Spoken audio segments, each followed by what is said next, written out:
Well, hello there, my dear friends, and welcome to yet another video. This is an official review of The Skeleton Crew episodes 1 and 2, brought to you by yours truly, European Law. I promised, my dear friends, when the first trailer or teaser came out, that I would review this show, that I would watch it, because quite honestly, it was the first Star Wars show since like the second season of The Mandalorian that I was genuinely interested in. And I am quite excited because there's a lot to cover, there's a lot to talk about. It's definitely not something that you would just wave away. It's such as, I did with The Acolyte or Ahsoka. Now, I am one of the people on the internet, who's, it's just a hobby of mine, but who likes to really be 100% objective and look at things from different and various points of view, and then of course bring you my expertise, my take on the given matter. Now, I am not ashamed to say that I'm an old school Star Wars fan, a guy who watched Star Wars for the first time when he was 3 years old. I remember like it was yesterday, when my dad rented Return of the Jedi on VHS. It was absolutely a life-changing experience for me. And of course, I was at that age then when the prequels, Jesus, slip of the tongue, when the prequels came out, Episode 1, The Phantom Menace, 1999, I was 6, and it was actually the first movie I ever saw in a theater, in cinema. It was quite an experience then. So, and of course, then throughout my entire teens, I was absolutely addicted to the expanded universe novels. So I was just devouring them. When I was traveling to school every day in the morning, secondary school, just reading the novels on the bus. It was a 45-minute drive, actually, every day, or ride. So I was reading that, absolutely. Wasn't excited about the sequel trilogy, absolutely not. Wasn't excited about the majority of what Disney put out, quite obviously. Absolutely devastated by Obi-Wan Kenobi TV show. So I am one of the people who say, right, so Star Wars, that's the originals plus the prequels, and the expanded universe. That's like, for me, alright, this is Star Wars. The rest is to be discussed as far as its cinematography merit, the quality of the production, the ideas, the effects, the overall craft, so to speak. That's why I was able to say that, alright, Andor is quite objectively a very good space heist TV show. That's why I was able to say, right, so they knew what they wanted to do with the first and the second season of The Mandalorian. They knew how to make people excited, both old and new fans. The rest is up to discussion. The Skeleton Crew, once again, I said, alright, so this is once again something new. So they realized, right, so we need to bring kids back into Star Wars. Star Wars has always been for kids, and let's make it like Goonies / Stranger Things in space. Put it into the Star Wars universe by name, and by the little bit of the couple of like cameos as far as the different alien races go, and a little bit more like bits and pieces as far as Easter eggs, like the holiday special that they referred to in the first episode. The circus. There's this little hologram, the little extremely cute aliens we're watching. Those little, I'm blanking on the name of the race. Those little elephants. This is the marketing. This is the merch. This is the merchandising aspect of the show. So they know what to do, right? So we succeeded with Grogu, with Baby Yoda for a little bit there. We sold a lot of it. Came out of fashion quite quickly, as it happens. When you're not making like an iconic saga, like the original 6 films were. So we need something new. All right, so let's pick this alien. let's make him cute, let's make it a kid, let's, like, put baby aliens there. Baby aliens just sell. So it really was a success with Baby Yoda. Let's make baby aliens. Good. Merchandise. Buy. Fine. Good idea. Good merchandising strategy.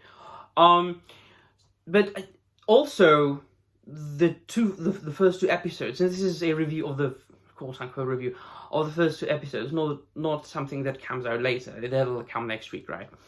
It was good. It was very well made. The majority of the focus was, of course, on the kid characters, on them, discovering what they thought was an abandoned Jedi temple on a planet where there are going to be spoilers. Spoilers coming now. Right. On a planet that we later find out that is kind of protected by this barrier, right? So, and we don't know at this point what the deal is with the planet. My prediction is, and I haven't been looking it up on the internet, so maybe the information is out there, but my prediction is that it's like this kind of a deal with this ideal society, like away from war, away from pirates, like, protected by the New Republic, protected by this barrier, living in, peace and prosperity, not being able to leave the planet at all, and so, of course, it happens that the abandoned Jedi temple actually turns out to be a ship that had belonged to an unknown pirate.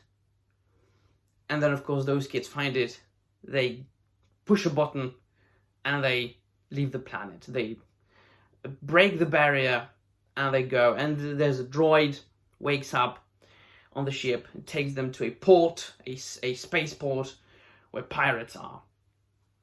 It's like Tortuga of space pirates. And, of course, they get themselves locked up. They are apprehended, and they meet Jude Law, who helps them, who retrieves a key to that dungeon, to that cell, using apparently the Force, or it appears to be the Force. So is he one of the thousands of Jedi that had been able to escape Order 66?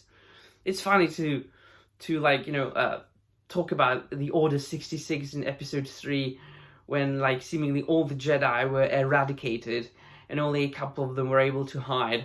And then the more Disney, does, the more and more Jedi pop up that they were able to hide, like thousands of them. But right, fine. I loved absolutely the use of practical effects and the masks. All the aliens looked fantastic. Quite obviously, yes, we old school farts, old men who are shouting at the clouds, we need to say, oh, this is not Star Wars, blah, blah, blah. Yeah, yes, this... in this way, I'm the same. I am that old school kind of fart, grumpy old man, quote unquote. I'm 31, come on. Grumpy old 31-year-old man who just likes the original trilogy and the prequels and the expanded universe. But as far as, like, the show goes, just standing on its own, and how the first two episodes were made, and as far as the target audience goes, it was done very well. So far it's original enough. At times it looks as if it was, like, really made on Earth, especially at the beginning. It doesn't resemble Star Wars at all. I mean, when the kid eats the main character, when he's eating, like, his morning cereal with blue milk, there's a container the kid uses where there's the cereal, right? I have the same container for my cereal. I bought it at IKEA. So we know where they got the props. They come from IKEA, but yeah, so at times it looks as if it was made on Earth. Of course it isn't, but it really seems to me that they are trying to get like modern kids into Star Wars. What they don't realize is that they don't have to do this. They don't have to present the kids with like kid characters that would be that they could sympathize and empathize with, identify with. They don't have to make it resemble reality. They don't have to make it resemble the Earth. They don't have to make it resemble Stranger Things because, you know, it's like the now in thing that kids love. They don't have to do any of this because you show a modern kid the old Star Wars or the prequels, kids love it anyway. I mean, these films are timeless and they will be enjoyed by people for the next like 100 years at least, if the world still exists. So there is no need to try to make Star Wars modern, resemble the real world, you know, the primary world. There is no need for that. But since they have already done it, let us watch it and critique it, criticize it, rate it for what it is. And the first 2 episodes were very well done. Very good episodes of like space adventure story about kids getting into trouble, getting on a spaceship, meeting all kinds of different aliens, getting, you know, getting into trouble with like space pirates, having their own problems as well, like exams at school. So yeah, it wasn't bad. It was good. I enjoyed it. It looked good. It was cute. Am I going to rewatch the show once I'm finished? No.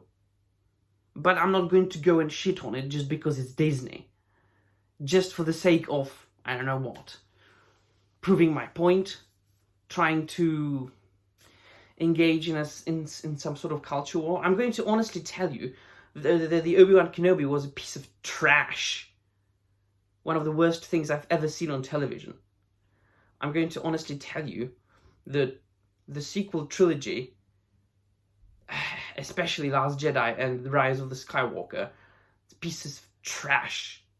I'm going to tell you that The Force Awakens was a promising beginning of something that we have already seen.